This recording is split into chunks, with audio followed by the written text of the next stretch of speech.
Olá, boa tarde a todos. Nesse vídeo será apresentado o tema molusco.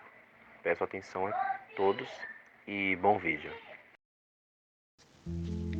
A classe dos moluscos pertence a animais invertebrados, sendo que alguns possuem proteção por uma concha. O tamanho varia conforme as espécies, podendo existir moluscos de 1 milímetro ou até de 20 metros, como o polvo gigante. Esses seres são encontrados em oceanos, em florestas tropicais ou até mesmo no solo, mas geralmente são criaturas marinhas, existindo alguns de água doce.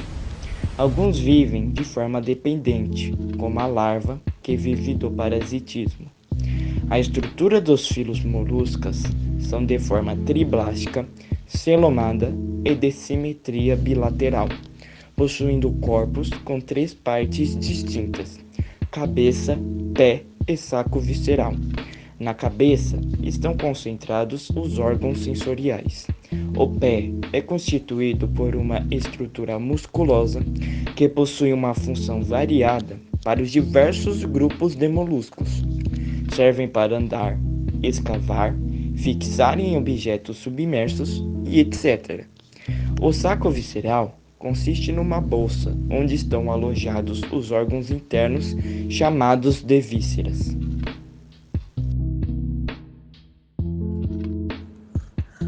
Falando das classes, existem 3 classes principais: bivalvia, gastropoda e cefalopoda. Na classe dos bivalvia, eles são um grupo de organismos que são encontrados nos ambientes aquáticos, tanto marinhos quanto em água doce. Eles geralmente são formados por uma concha composta por 2 válvulas articuladas, as quais possuem uma espécie de dobradiça. As 2 válvulas envolvem o corpo mole do animal. Eles se alimentam geralmente por meio da filtração e vivem fixados no substrato, enterrados na areia e etc. Eles podem se locomover e em alguns casos a movimentação ocorre com a abertura e fechamento da concha. Podemos citar como principais representantes os mariscos, as ostras e os mexilhões.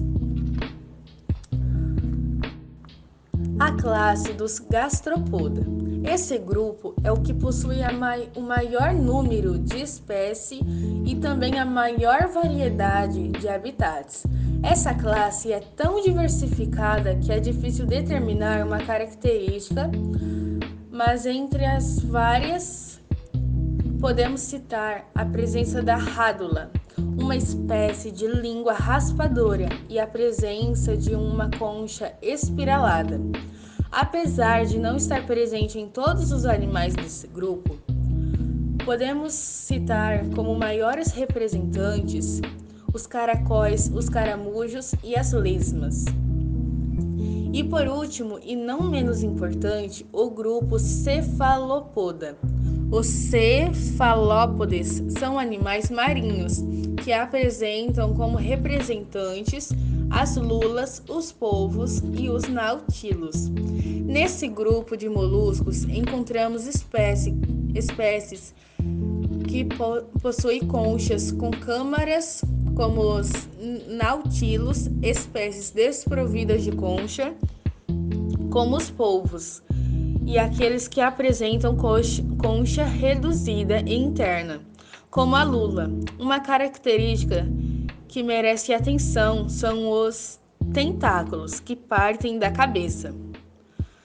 É por causa dessa característica que os cefalópodes receberam esse nome, pois o termo cefalopode vem do grego kepalos, que significa cabeça, e todos, que significa pé. Esses animais apresentam uma locomoção rápida e a maioria deles consegue deslocar-se assim por causa dos jatos de água que saem de seu corpo, permitindo-lhes uma natação com força e velocidade.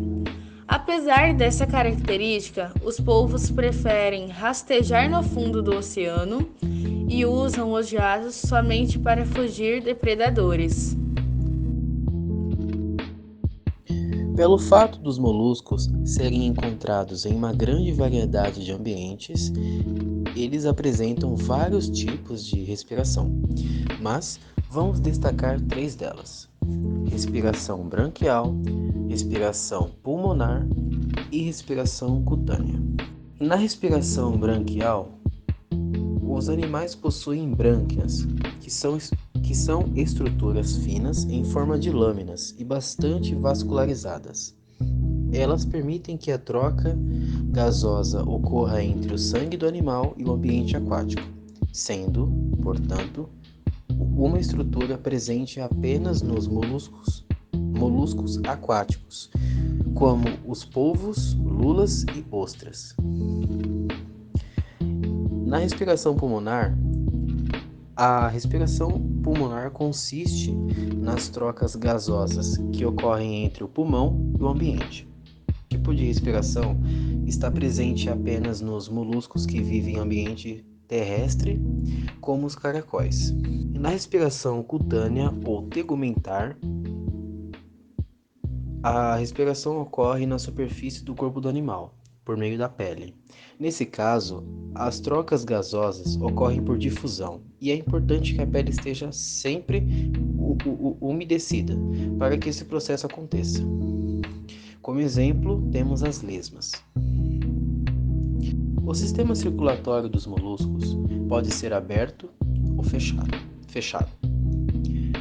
Fechado apenas para a classe dos cefalópodes.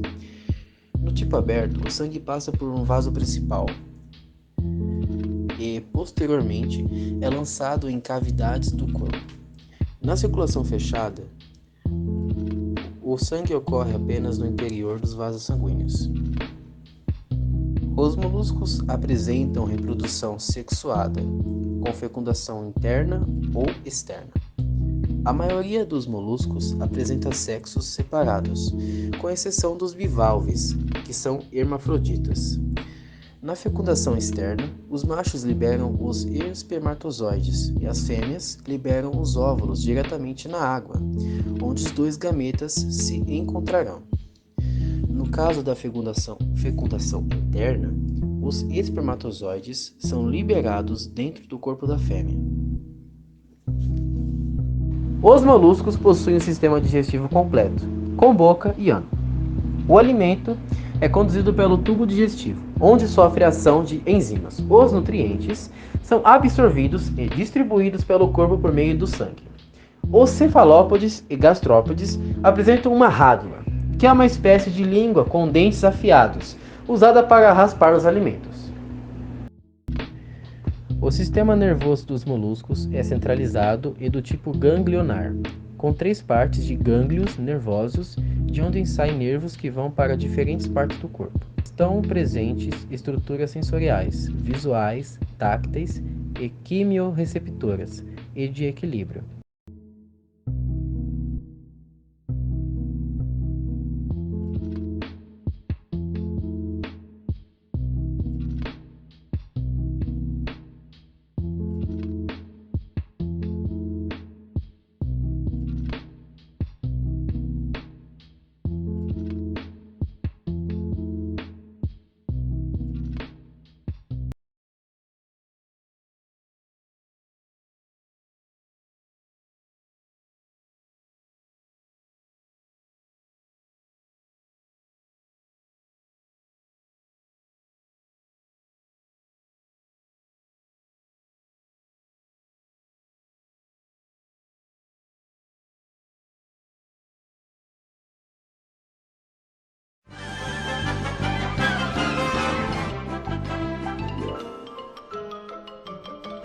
Isso é tudo, pessoal.